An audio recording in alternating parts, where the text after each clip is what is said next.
Hi everyone, welcome back. I've got kind of an Emboss Resist card that I'm going to do, or a couple of cards actually. I'm going to do 2 cards in today's, and I'm using Mama Elephant's Wild Meadow stamp set. This is a new stamp set to me, but I thought it was really pretty, and I just thought I would use this for this sort of Emboss Resist kind of thing that we're going to do. So there are 2 images in this, 2 main images. So one is more flowers and one is more sort of, I suppose, leafy sort of images. So I'm going to use both of those on some, I believe this is the Crawford and Black watercolor paper, but any watercolor paper will do, and should do the trick. And I'm going to use the Meadow Classic Gold on this particular one. And all I've done is I've lined up my image, my cardstock in the Tim Holtz stamp platform, and then I have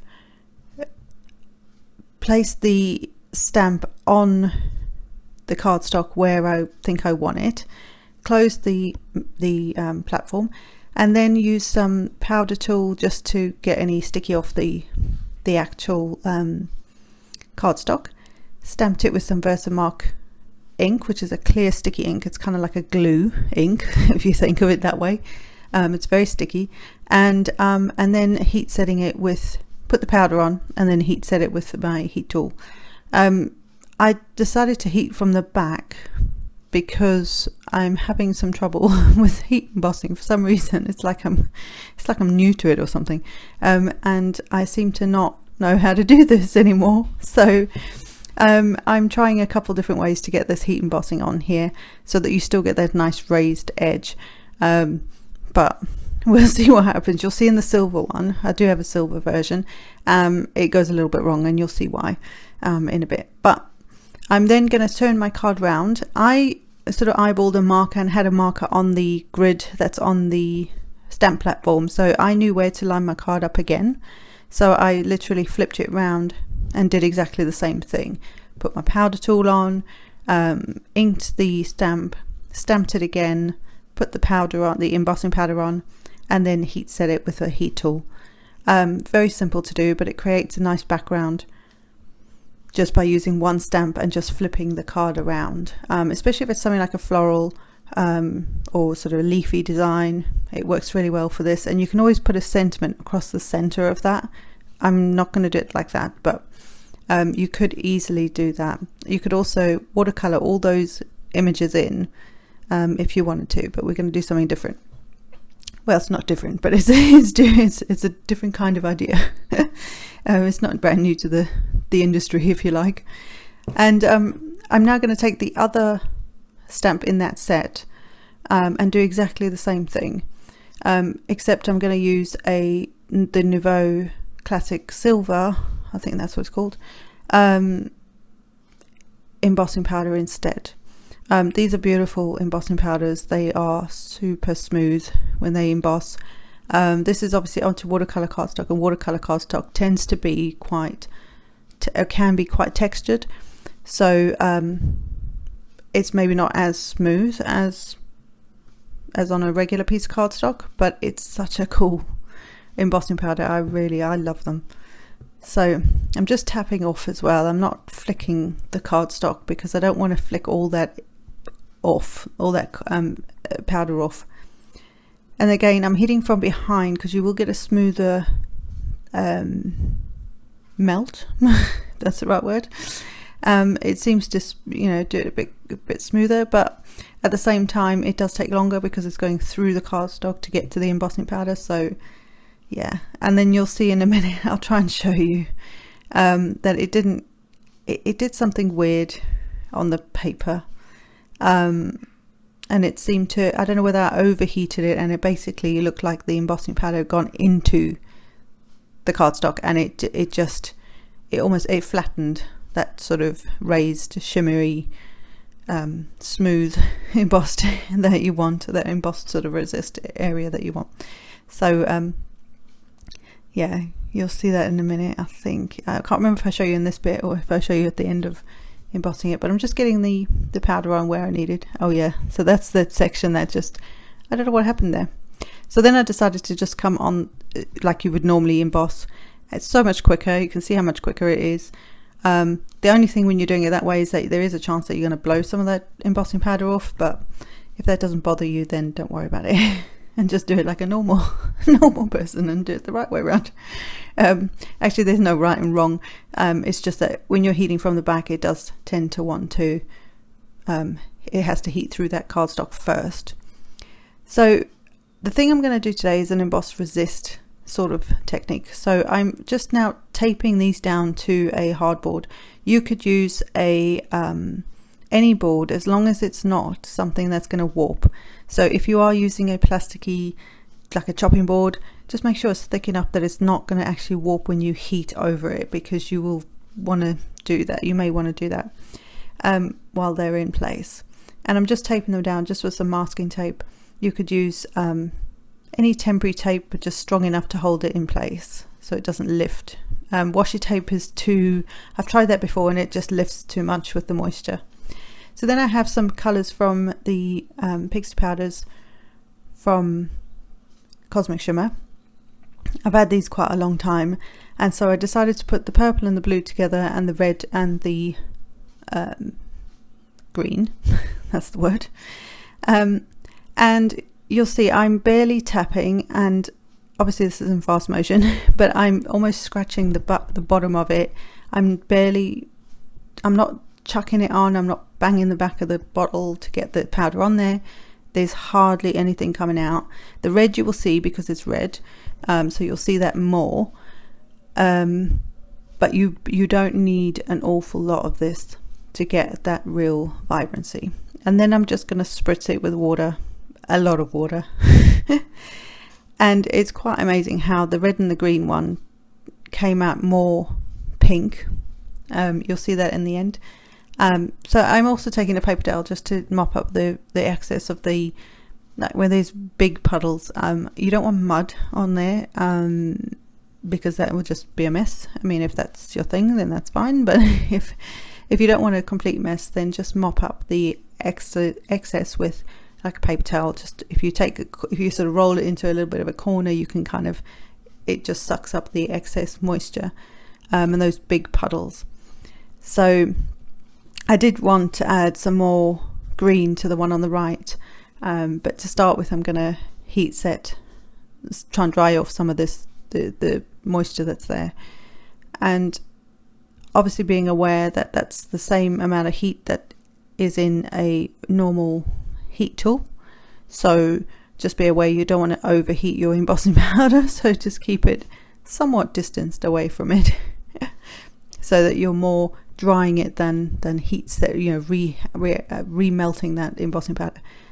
And then I decided I needed to add some more green because there just wasn't enough there for whatever reason. So I added some more in, and the green seemed to bring out more of a blue tone, like an aqua blue tone when it got wet. So they're interesting to use. They're a lot of fun to use, but they're interesting because you don't necessarily know what colors have got or what pigments have gone into them to make them up in the first place. So when you start playing with them with water, it kind of, those colors tend to come out. So like I say, on the one on the right to me looks more pinky than red, with some aqua tones, and then the one on the left is just it's just full of purple and blue, and it's so beautiful. And I thought the blue and the purple with the gold worked really well.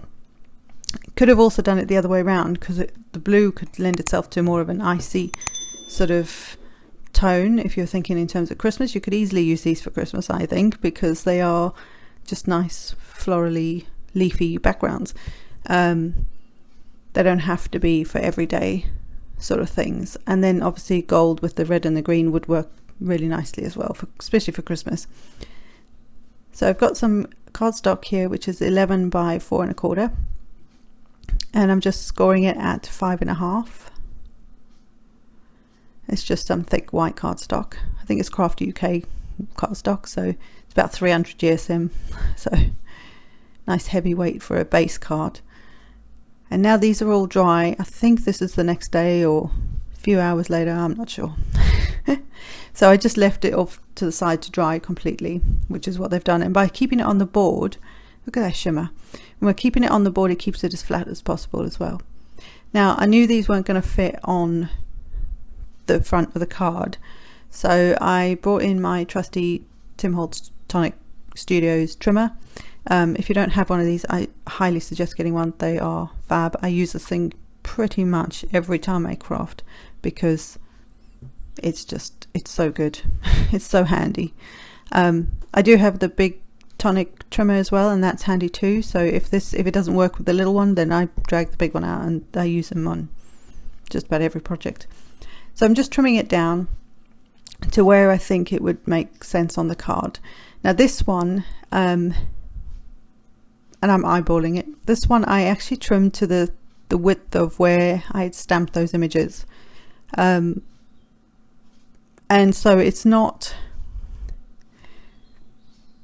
completely central in the card. Like it looks a little off when you look at the card itself, but the actual heat and, you know, the piece that we've made with all our shimmer powders is the right size, if that makes sense. So on the card it looks a little like it's a bit too narrow, but it works. And then I found some word dies that I had. I don't have many of these, but I found these are some old school Stampin' Up ones from forever ago. I think they're from the Sunshine Sayings set that came out, and I just die cut them a couple of times in white cardstock just to match the base of the card, and then I also cut it in the word hope in some of, I think it's also Stampin' Up like a foil cardstock. And I didn't have any silver foil card, so I used some glitter cardstock now and did the same thing, but this doesn't show up as much on the card. So I do add another little extra something in the end just to create almost a shadow, like a drop shadow. But I think if the silver one had been in a silver foil card or like a mirror card, like the gold one, I think it would have it would have stood out a lot better. I mean, I know it's there, and it's, you know, in real life you can see it and it's lovely, but it's just doesn't stand out quite as much as I would like it to have stood out. And the reason I also put that many layers of cardstock on is because those are quite small pieces. So if you want to sit and cut tiny pieces of foam to go behind them to give them some height, go for it. I'm not going to do that. That's too time consuming. So I just cut extra pieces of the exact same thing in a coordinating cardstock. It could have been any color cardstock, just a plain cardstock, so that you then layer them up, and that gives you the height for that word, or whichever, you know, whatever the image is. It doesn't have to be words, but words tend to be quite delicate, so it makes it easier to actually get them onto the card with some height without having to spend 9 hours trying to cut tiny little foam pieces to go behind them. So because these are quite plain cardstocks, quite plain cards, I popped the front pieces onto some foam and just added them to the card bases, and now I'm trying to decide where to put the words. You can see the gold one stands out quite nicely, and in real life even better. The silver one not so much. So I do think if I had some silver mirror cardstock or foil cardstock or whatever they call it these days, I think it would have turned out much better. I think it would have stood out just a little bit more than it has right now. Or I could have used some black cardstock, which I'm going to do and use for the drop shadow, just to try and highlight it a bit more. So all I'm doing is I've cut that same die out in black cardstock, and then I'm going to offset it slightly so it creates like a shadow to try and help draw your eye into where that word is. It helps a little bit, but not as much. But what I could have done is also put a layer of black cardstock underneath or between the card base and the shimmery panels, and then used black cardstock on the top layer, and maybe put some glossy accents or something over the top of that to make it shine, that would have looked really, really good, I think. But hindsight's a wonderful thing when you're when you're mid-flow trying to make cards and things. Sometimes we don't think of those things until afterwards. So this is what we landed up with. But I still think it looks really pretty. It still turned out really nice. And like I say, the panel, the silver panel where the embossing powder seemed to almost absorb into the cardstock, I still used it because I didn't want to waste it. I've spent that time embossing it and, you know, doing all that sort of thing. I didn't want to waste it. So I've slowed this bit down, but it's where I'm sort of deciding the last little bit. But I wanted to show you the shimmer, the shine from the embossing powder, the shimmer and from the pixie powders in the background. It's so pretty. And this one was the red and the green. So you can see it doesn't look typically red and green. It's got a lot of other tones in it and sort of aquas and pinky colors. And then of course the blue and the purple one with the gold. It's definitely my favorite of the two, I think. But yeah, very, very simple thing to do to create a nice background, and I think a very good message, especially in this day and age and the way things are at the moment. So I wanted to add just a little bit of something else, and again, this didn't really show up, so and even in real life you can't really see this. So I added a purple heart to the blue one, and then a pink heart to the silvery toned one, the sort of pink and red and green, whatever color it turned out. You can't really see it in real life. I don't know, it just kind of fades into the background again, which I need to work on stuff like that, but that's just, yeah. But I still think they turned out quite cute, and I think they'll be nice cards to send to someone who really needs them, especially, like I say, in the way everything's going with COVID and all that blurby stuff. So I hope you enjoyed this. I hope you've got some ideas from this to try this yourself. Obviously just putting colour tones together is maybe something that I need to work on a bit more, but that's fine. That's the fun of it. And I will see you in the next one, guys. Take care. Bye.